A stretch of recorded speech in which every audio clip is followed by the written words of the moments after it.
Tribes were not given the same start that the cities and the counties and the states were. Some people don't understand the complexities that come along with being sovereign or semi-sovereign. You know, they don't even know what the word means.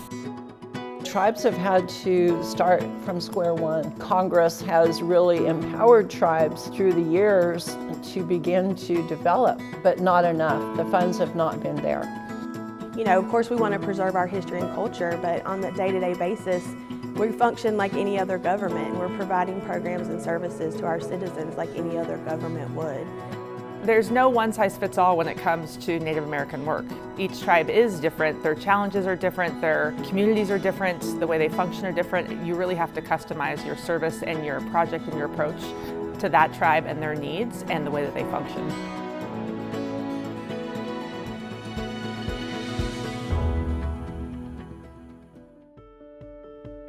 The Catawba Nation was actually my very first Native American client in 2005.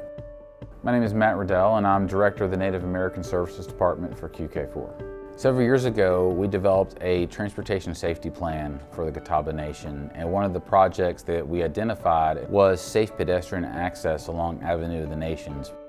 This road is used for a lot of our citizens if they have appointments here at the Longhouse or need to come pay a water bill, you know, whatever it may be. We designed it a few years back with all of those things in mind. It was really great timing to use some of our federal highway funds to redo that road from start to finish. And when we're almost done with that project now. The road was set up at 25 miles an hour. And I don't think anybody ever did 25 miles an hour. But once you crest that first hill, you know, you have that drop. Well, that drop, you don't have to put gas on it, you'll hit 40. We really looked at every aspect to try to make the roadway safer for our citizens, our employees, our visitors. We put in a four-way stop to help slow down the traffic. We looked at the speed limits. We added the rumble strips. You know, there's just a lot of additional functionality and safety that has been added to the roadway during the reconstruction. Seeing a finished project and then being able to watch the people, you know, enjoy that finished project, you can see how the people are being helped, how the people are being served, how their community is now a safer community. To me, that's the pinnacle. You know, that's why we do what we do. My name is Jackie Hostler Carmison. I'm the CEO for Trinidad Rancheria. It's a small tribe, but we're mighty. There's approximately 112 tribes in California. About 28 of those tribes reside in Northern California. Currently, with the layout of the Trinidad Rancheria and Trust property, you have the main hub here where the tribal governments and operations is and some housing. And then we have our housing side over on West Haven. The state decided back in the 60s that 101's going to come up this way and we're going to go right through your lands when we're not going to allow access to either side of it. So we're just cutting off access.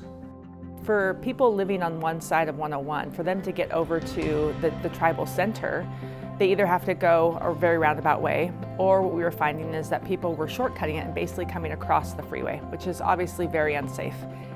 While it's unique and there's some prestige involved in working on the US 101, that's not the focus of the project.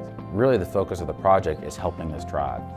Right now, their only access point is on a beautiful road called Scenic Drive. And it's called Scenic Drive for a reason. It's one of the most beautiful stretches of roads I've been on, but it's constantly collapsing and falling into the ocean. And one day we're going to get a situation where the tribal members are just going to be trapped. So this is going to give them safe and sustainable access for all modes of transportation for years to come.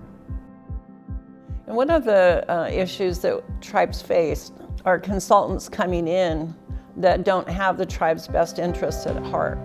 And we've had several consultants who were not able to move this project forward. So in finding Qk4, it was really an answer to prayer, because we were desperate for the right engineer with the right information, with the right knowledge and experience. And Qk4 had that expertise. Having qualified people who are there to do more than just a job.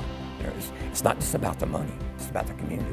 Matt was instrumental in breaking down those barriers. They have shown that they're there to make sure tribes are not only compliant with all of the rules and regulations, but also that they're here to fight for the best interest of the tribe. Relationships and trust are everything when you're working with a tribe, and they have to know that your intentions are pure and that you're going to do everything in your power to deliver the project for them efficiently and to a safety standard and all of that, that you're really kind of on their team for it. I have to be cautious in my position as CEO, but as I got to know Matt and then Julie, I realized that they were people and engineers and consultants that I could trust. They've become part of our team. There has been a lot of obstacles to overcome in the aspect of looking to how to connect tribal lands again. We had zero forward movement for years. Qk4 makes it seem seamless sometimes. For the tribal community, it will be a dream come true. And Qk4 is the engineering team that will help us deliver it.